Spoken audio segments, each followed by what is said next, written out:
and we're here. Okay, this is Brian Skoll for another exciting episode, number 4, episode 4 now, for Classically Trained Nobody. This is a special episode because we are here in Rockford for a party that we have yearly as a group of friends called Niederspalooza, and I have Matt Miller, my cousin, and Ryan Nieders, and Ryan is going to tell us all about Niederspalooza. So Niederspalooza started with, it actually, before it was called Niederspalooza, it really started with a group of us having parties called Friday Night at Tim's. And then we kind of lost that, and it turned into one day that I happened to have off on a random Thursday afternoon, and I had nothing to do, and me and a friend Matt Barney were trying to decide, and then we said, hey, let's have a party. So I started calling, and I thought there's no way that everybody's going to have this day off. It's the middle of the week. Sure enough, everybody happened to have that day off or would be off in time for the party, and we all got together, had a great time, and then we decided that we should continue doing that year after year. So real quick, this was kind of a continuation of kind of what started with all of us meeting at Babbage's. Yep. And At then Babbage's. At then Babbage's, Babbage's, now GameStop, and Or Funkoland. or Funkoland. Yeah, that's true. Babbage's, Funkoland, GameStop. Yeah. So I like to call that our Mallrats time. yeah. We Our worked there, Mallrats. and so we started having parties Friday night, like you said, Friday night at Tim's, and then this was just like a bigger extension. Anyway, go ahead.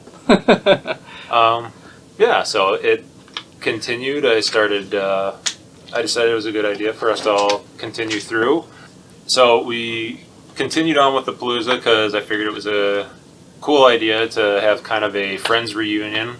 We were getting to the point where everyone was slowly starting to move away at that point.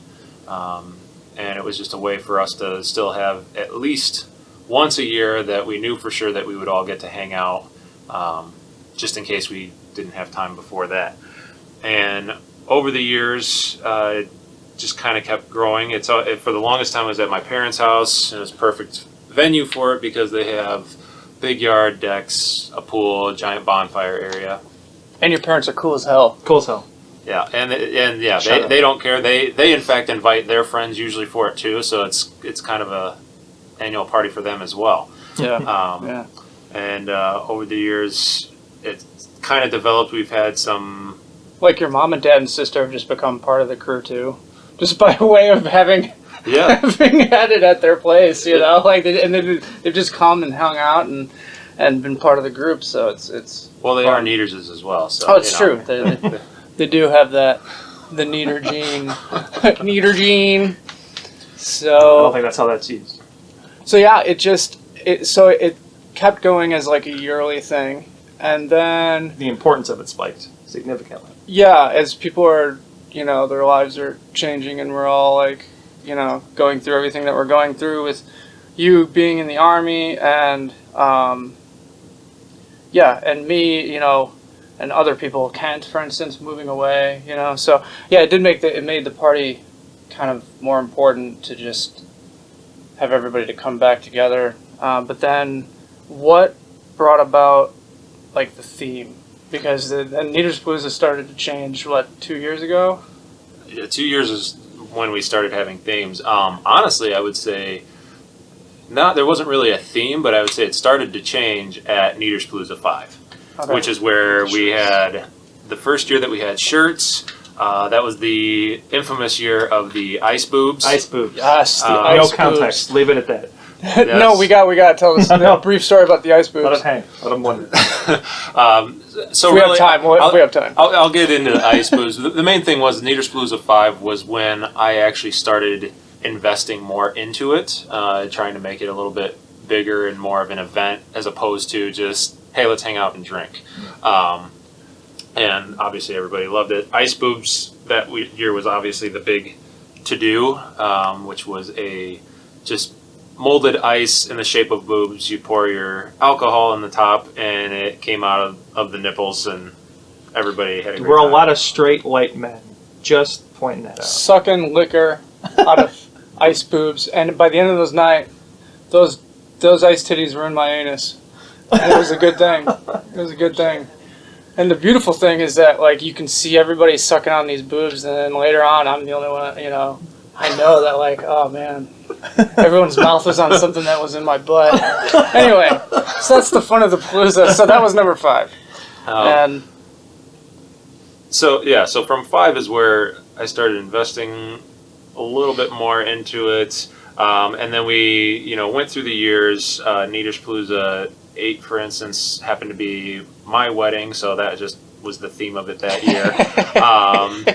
Niederspalooza, which I'm sure the wife was just so happy about. Like, it was her wedding. I'm just kidding. She doesn't even remember it as. If I said, "Hey, do you remember what Niederspalooza 8 was?" She probably wouldn't even put the two together. And then, so then Niederspalooza 9 was the housewarming when I got my house, and then 10 is where the themes started. I think, actually, I'm not sure why I decided to do a theme that year, other than I was watching a lot of Game of Thrones. And actually, I was catching up on Game of Thrones because I hadn't started it yet, and it was already on season. I think like season 4 or maybe 5 at that point. Winter was still coming. Yeah, it's still coming. It's over now. It's there. So I was in that mindset. Plus, I've always really liked the medieval era. This, you know, the knights and armor and, you know, sword play, all that. So it gave me a lot of ideas, and so I decided we're going to make this a theme. And I created a bunch of games based on medieval things, such as beer pong catapults that were fun. The weather totally helped with those. Yeah. It made it more realistic. It also gave everyone time to eat and sober up. Yes. And then get drunk again. And then drink. Yeah. Yes. So this year is themed time traveling. So we also have someone this total douchebag who just invaded our podcast. Yeah, he just Niederspalooza in general. He just showed up one day. Showed up one day, and we're like, "This is Jereme, our good friend." So now we're 4 guys on a mic. Oh yeah. Just, for context of who he is, if you listen to the last episode about Final Fantasy, I threw some shade at someone who loves 8. It's him. It's Jereme. It's There's nothing wrong with 8. It's this We're not asshole going to go back into that. who likes Final Fantasy 8. I'm just saying. Anyway. And it's fitting because if you ask Jereme any complex questions involving his character, you do get that squall ... Yeah. So it's perfect. It's perfect. I can see why. Anyway, so no, I think a good. You need time to craft the perfect narcissistic answer to a question like that. Hold on. I'm thinking. I'm thinking. Let me be true to my character. Aren't you excited about what I'm thinking about that I never say? Aren't you just... Anyway. I think an actual introduction to Jereme is if you want to talk about your first Palooza and how you felt about the group dynamic from what, like when you were in high school, what you thought party people were. Oh man, that was to weird. When you joined our group. Which is no indication of what party people are, so you still have a warped sense of... But still, his preconceived notions of drunk assholes. The upside was that it wasn't my first party with some of you, so I was already familiar with a few things that might go down, but in a much safer environment than the first party I was ever at with you guys, I felt. But it was really interesting to see all of your group together, because before that I'd only known you all through Reed, who introduced me to Matt, and Matt who then introduced me to Brian, and all of you collectively who then introduced me to Ryan at his party. So thank you for having the policy that if people are cool, they can show up, but if they fuck up, it's your problem. I appreciate that. Yes, the ongoing, in the Niederspalooza charter, the rule is everybody's allowed to bring friends, whoever they like. If the friend turns out to be a douchebag, then they will either be thrown out, which would be the peaceful way, or get their ass kicked and still be thrown out, along with whoever decided to bring them. The potential ass kicking one night, I was upset. It's never happened. I would know potential. Yeah. I was so plastered. It was Thistle. Yeah, Sarah Thistle. And I had missed the kerfuffle because I was. Wow! I'm just kidding. I was in a drunken stupor, still by the fire. I was making my way up, but I heard about a kerfuffle, and in my drunkenness, my anger went to. who's fucking with my boys? 0 to 60. All right. So this Time Palooza is time travel. Why is it time travel? So time travel came about because last year everybody really enjoyed doing themes. So we decided that every year should have a theme. And when we were discussing it, another thing was that at some point the numbers got mixed up as far as which number of Palooza we were on. And I knew we had missed one, and somehow we had gotten to 10. And when we really had only had 9? Right. Yeah. So I had gone through and I was writing down kind of the histories of the Paloozas to try and figure it out, and I found out that Niederspalooza 7 was in fact the one that we missed. And I believe it was thrown off because of when I was deployed, I believe. And when I came back, I screwed up the numbers by the years. Somehow I skipped it. Just so everybody knows, you went into the Army when? And I went in 2005 and didn't get out till 2009. But I was in Iraq from 07 to very beginning of 09. Yeah. So the number 7 was that was like the only one we couldn't coordinate around that, right? Is that what that was? It wasn't so much that we just skipped it. Okay. We still had a Palooza, but I was trying to figure it out from we just jumped the number. Yeah, from like what year alright. did I start this to what year is it now, and I did the math wrong or somehow I got Gotcha. screwed up. But anyway, back to time travel. So we were discussing a theme, and I had figured out that it was 7, and we decided, let's do sci-fi, let's do time travel, and we'll go back and we'll have Niederspalooza 7. So now this year is Niederspalooza 7 time travel. Which really makes it, which really just makes it number 7, because that just. And then next year we can be 10 then? No, next year we'll be 11. Last year was 10. It resets the math plus. Yeah. Next year we will be back on track. What is number? It's a lot like when you forgot how old you were. I forgot how old I was. I literally just did that at night. And here's the brilliant aspect of it. Here's the brilliant thing about that. We had a birthday where my mom was there, and I had thought I was a year older, and she was like, "Yay, happy birthday!" So you figure if there was anyone who was going to catch their year that was off, it'd be your mom. And then I remember sitting down to actually do the math in the middle of the second year of lying to myself, and realized that I had inadvertently given myself an extra year. It's just time traveling for dummies. And so it feels like, wow, I got a whole year back, and all you have to do is lie to yourself for a long time, and then you can. Anyway, my mom, God. So, yeah, I totally understand what missing a year can fuck you up. Anyway, so time travel. Yes, time travel. It's fun, it's interesting, and oftentimes very, very confusing. Yeah, That's part of the fun, though. Trying to put together the paradoxes of whatever time travel thing you're into. Yeah, okay, so when was the first time, just quickly for everybody, when was the first time you were introduced to time travel? Where you was like, wow. Star Trek. Star Trek? Yeah, definitely the same. Yeah. Mine was, I'm pretty sure Back to the Future, but Yeah. Terminator Ooh. is a possible. I'm almost positive Back to the Future was my first, though. Which one was first? Was it Back to the Future and then Terminator?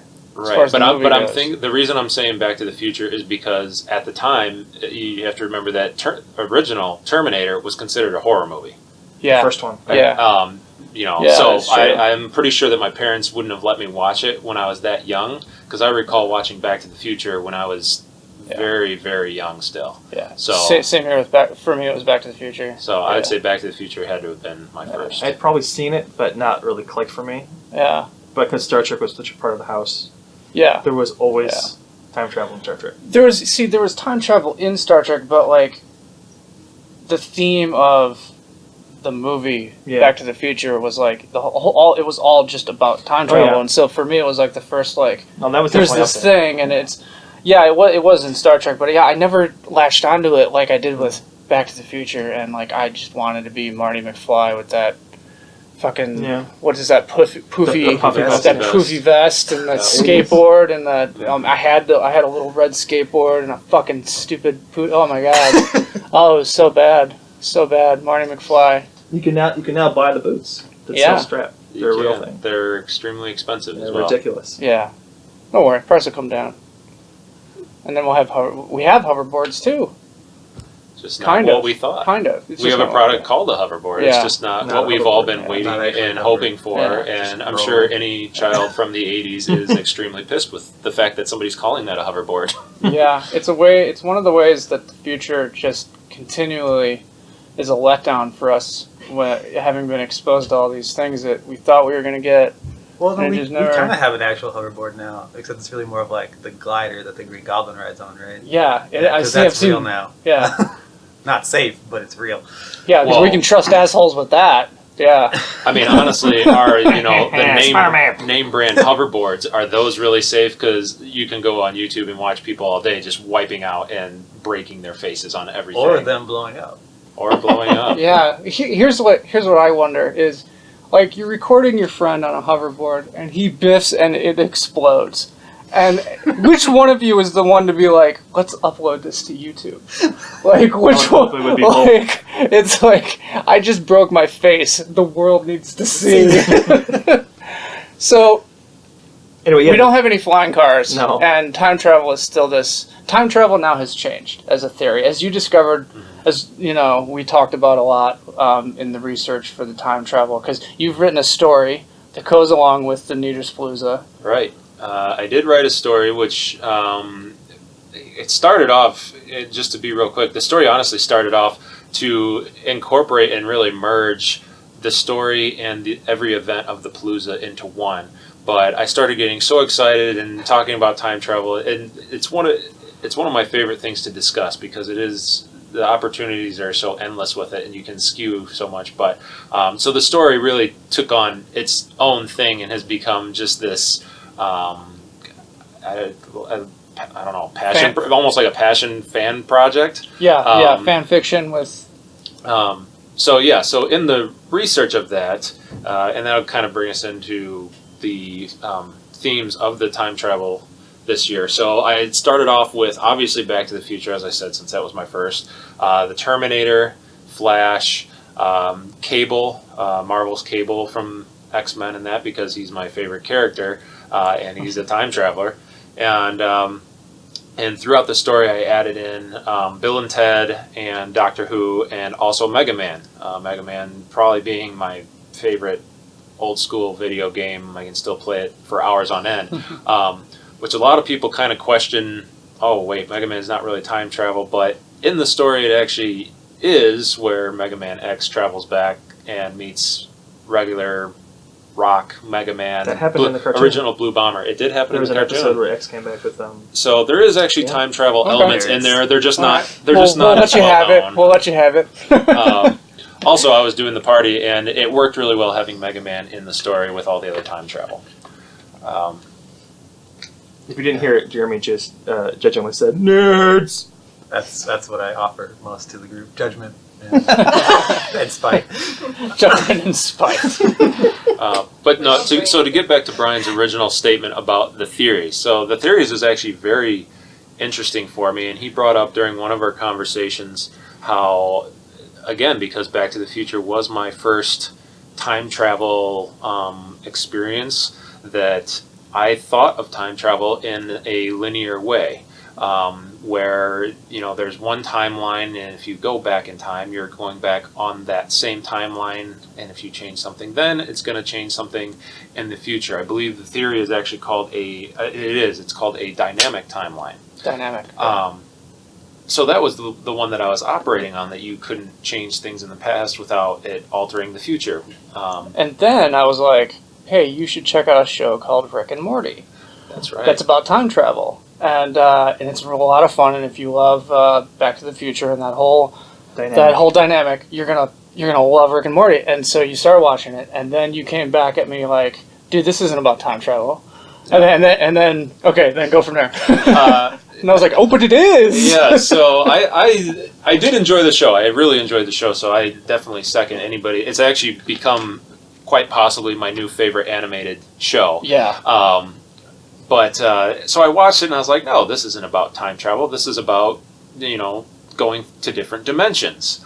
And that's where you come into the another time travel theory, which is the multiverse. With the multiverse and any story that involves dimensions, basically, when you time travel, you are creating a skewed and alternate timeline. And when you go back on that timeline, you create an entirely new universe. It happens a lot in comic books. Anybody familiar with, obviously different planets and Earth 1 to Earth 19? It's not necessarily creating a new universe, right? As it is visiting a different universe?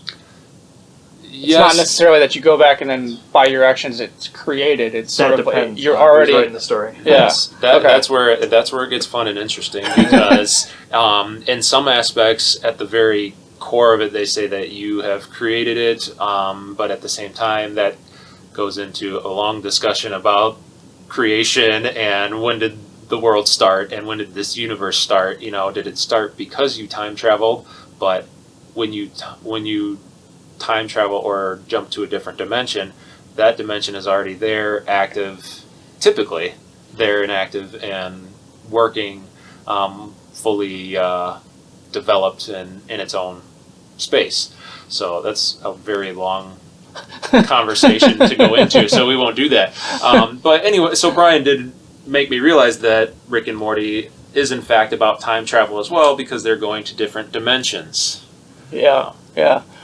And so that kind of so that's where dimensional travel is actually a form of time traveling, according to the multiverse theory, which I think has become a lot more popular recently with obviously superheroes becoming more popular in mainstream media. But then the other time travel theory, and this is the only other one that I know of right now, I'm sure there's others, is called fixed point time travel. And the Classic H.G. Wells time machine. Yes. So no matter what he does, the wife just keeps dying. Yeah, and that's actually one of the which is mostly what Marvel subscribes to.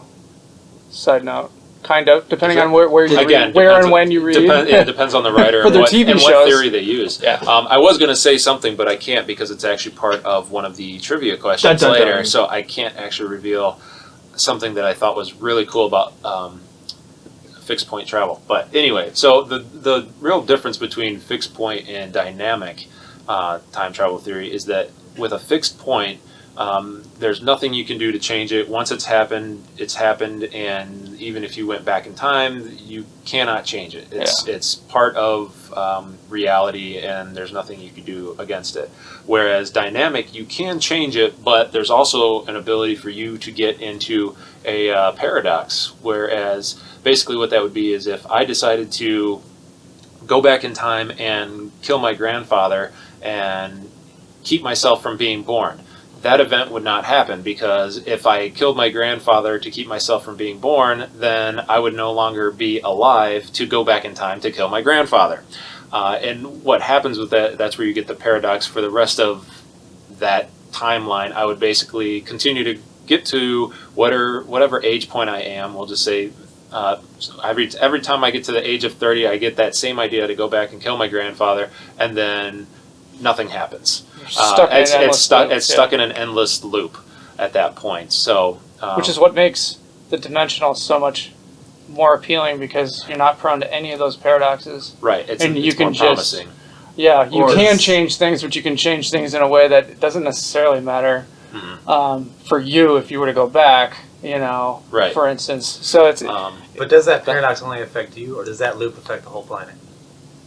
It's like, is it only you who's trapped in the loop? And everybody else keeps going on? Yes, only you would be trapped in the loop, because as far as basically you would. That's it. That's where it gets very because you don't stop the flow of time. Yes, you're not stopping the flow of the universal time. Right. Person specific. Well, you basically what happens is you do in fact, as far as I understand it, and here again this is where it gets very heady, but as far as I understand it, you do in fact kill yourself by killing your grandfather. However, that automatically makes that timeline restart from your point of view. The whole timeline, or just your experience of time? just your experience, pretty much. Okay. Because you're the only one who knows it's happening. Because again, yeah. if I went off, say I moved away to wherever, I go to Africa and you guys never see me again, and I somehow figure out time travel and I do this, everyone else's lives is going to continue the way it was. You'd all still continue to grow old and die, and whatever your future fate was going to be at that point. So someone could have already invented the time machine And done this. went back to the past, and they're gone forever, stuck in an endless loop Yep. of eternal. There could already be Damnation. somebody in a paradox as we speak, That's multiply killing their grandparents over and over. Stupid. but no, then you get into what they're doing on The Flash and introduce, like, Eobard Thawne is basically a time paradox, and that's why he's still alive. And then you continue to create and grab duplicates of time remnants of yourself. That is actually, I'm trying to remember. But that's because he has Speed Force powers, which protects him from... Yeah, but it's sort of a metaphor. Yeah. For that, for like, you can't, you're creating this other thing, and then you're not going to be able to escape it. The and it's going Wraith's to come back to coming. haunt you. Yeah, that's where the Wraith's time coming. Wraiths. But he's still, like, is perfected for the most part, without spoiling anything anybody hasn't seen. For the most part, kept a Wraith away. But he's basically a perpetual time paradox. Yeah. That's where. So in a way, he's safe from time travel. People messing with it because he's protected. That's actually for as long as he can outrun the Wraiths. Yeah. Right. That's actually one where, and it may be its own theory in itself, but there is actually The Flash theory. You need Flash powers to apply. Well, no, this is actually one that I had read about because, I was trying to think because I believe that they considered it that was a fixed point time travel theory. Is that the same scenario that I go back in time, I kill my grandfather, and I unmake myself. In a fixed point, I don't go anywhere. I don't die because I'm already born. It's already happened. Yeah. So if I go back in time and I kill my grandfather, well, he's dead, but I will continue on because I've already been born. I can't change. I'm not going to change that by going back in time and killing off all my ancestors. I will still be there because I've already been born. Yeah. And then the Days of Future Past movie put in a new caveat where they're like, the new future won't set until you come back. When Wolverine came back. Okay. So things didn't cement until he came back. So don't facepalm. Hey. Getting off on time travel here. We are so all over space. Oh, I said go into other inspirations. It's very telling that. I don't know. Did you want to go into like Flash and geekdom? No, we don't have to. We don't have to go. So okay, so wrap it up. Well, we'll do real quick. That's pretty much it about the story of Niederspalooza. Is that it's just a succession of parties that we've had as a group of friends, and it's just gotten more and more fun and nerdy as it's gone. Dangerous. And dangerous, but no one has been successfully shot yet at a Niederspalooza. So or burned. So we have a good tracker, or drowned. So we're all good. We're all good. Trashed. I did almost fall in one year. I remember that. And I saved my alcohol. That's a story that I love to tell. So I did want to say real quick. We'll wrap it up, but we'll wrap it up with like recommendations of artsy stuff. I binged My Hero Academia. Amazing. On is it Hulu? Hulu? It's on Hulu. Yeah, My Hero Academia. 2 seasons are up. The first season is Keep saying that.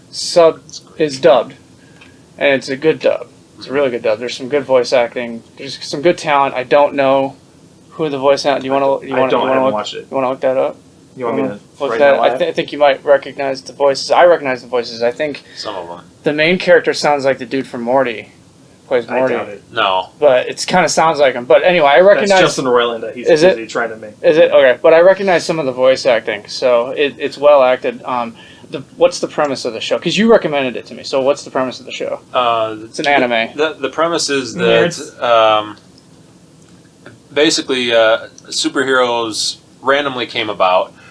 They haven't explained that yet on the show, other than just one day the main superhero All Might showed up, and then from there. Everybody started having this gene. I don't remember. Did they explain what the gene is? Or I don't think so. I don't think they do. But 80% of the population. A quirk. Sorry. A quirk. They call it. So powers are called quirks, and that 80% of the population starts having a quirk. Which and it could be any superpower. Some of them are useful as far as actually to become a superhero. Others are just like the main character's mom, for instance, can float small objects to herself. So she's she'll be in the kitchen and float like the salt shaker over to her. She got to be in the kitchen, right? Because that's the scene they show in the She was anime. in the damn kitchen. Yeah, so some people, it's a really fun idea that we're like you live in a world with, which Marvel hasn't really gotten too into yet with like their TV shows. I don't know about with the comics, but it is a cool premise to be able to have like a world of people with superheroes and only some of them are using them as or superpowers, and only some people are using it for being a superhero, and then the rest of people are just, it makes their life more convenient, Right. And you never see those people though, where Right. their lives are being made more convenient, and It's the same it kind of as- touches on that. Same as in Fairy Tale, where Fairy Tale's another anime, my favorite one actually, and where everybody are wizards and magicians.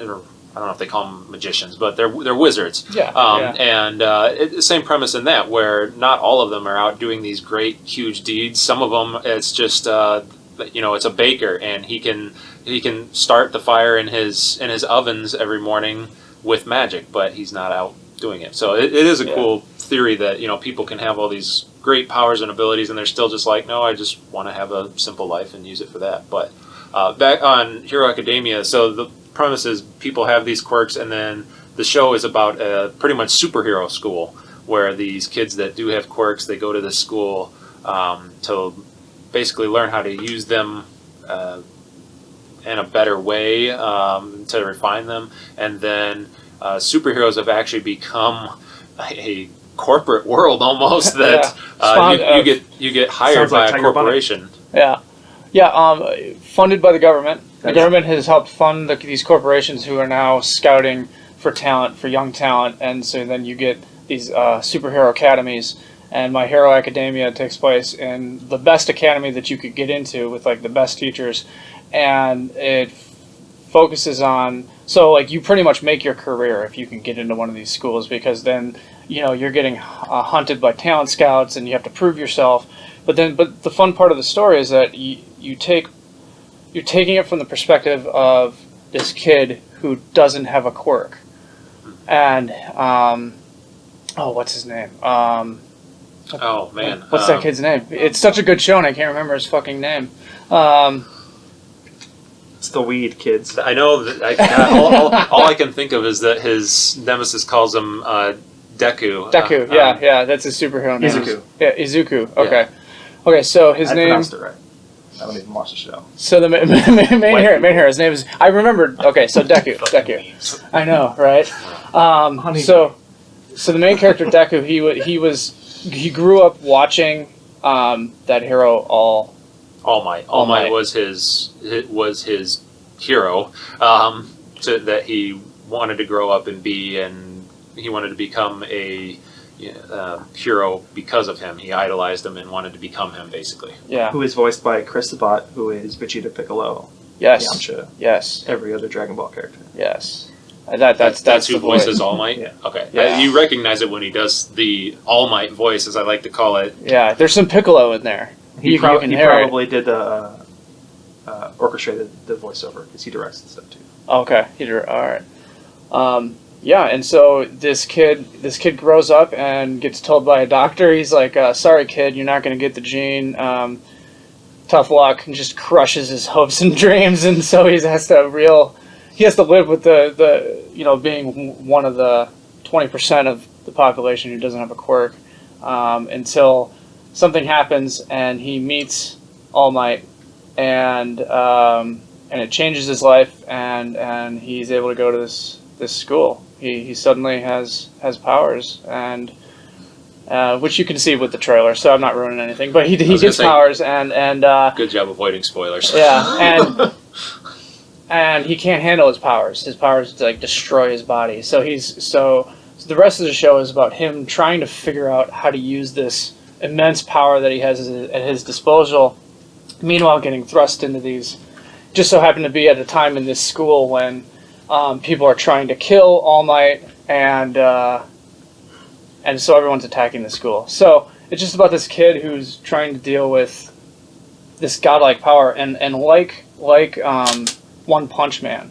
What I really love about, like, for instance, One Punch Man and this show is that you're starting from a point of ultimate power already, as opposed to, like, with Dragon Ball Z, where it's just this constant growing. Yeah, and so you always have to outdo yourself, and by the end of the show, it's like, well, we're going to destroy the galaxy, you know, and this is like, there's only one person in the whole universe who could defeat this. No, they start off with, here's the most powerful guy in the universe. This is what his life is like. And then you have to go into character then. This point of the story isn't to gain more power, it's to deal with this power. And that's where My Hero Academia focuses on, how to deal with this power. He doesn't have to worry about having it, or he doesn't have to worry about becoming more powerful. He just has to figure out how to use it and not completely break all of his limbs every time he does. So yeah. That's funny. It's funny you mentioned Dragon Ball, because if you're watching the new Dragon Ball, they introduced multiverse theory. Do they? Yeah. Cool. Cool. And there you go. We brought it back around from anime back to the time travel. Universe tournaments. Wow. Oh god. That's all you could go, right? Another galaxy with a dude who's even more powerful. See, and that's where Dragon Ball and Dragon Ball Z starts to fail, is that, like, they have all these other cool characters and they're all left behind because they can't keep up. Yeah. And so you kind of neglect a chance to tell more stories with these different characters because they're just not relevant. Like, who cares about Yamcha when he's just going to show up and get owned, you know, in the fight scene? The fight scene's an entire episode, right? So it's like, well, he's pointless now. He did all this character building, and he shows up and gets flicked and is dead. You know, it's like, so they didn't level the characters up with. Yeah. Anyway, it's a flaw in storytelling, I think. I was gonna say, I think this should be a anime podcast because it will spiral with all of the good ones out there. Next time. So we'll talk more about anime later. Anyway, we're hungry, and it's time to get food and start this damn party. So that is the Niederspalooza special. And this is Brian Skull and Matt Ryan Eaters. And Jereme Yeager. And other people in the background. All the people in the background Make some noise. Yay. Being cool. All right. That's it. Chat at you later.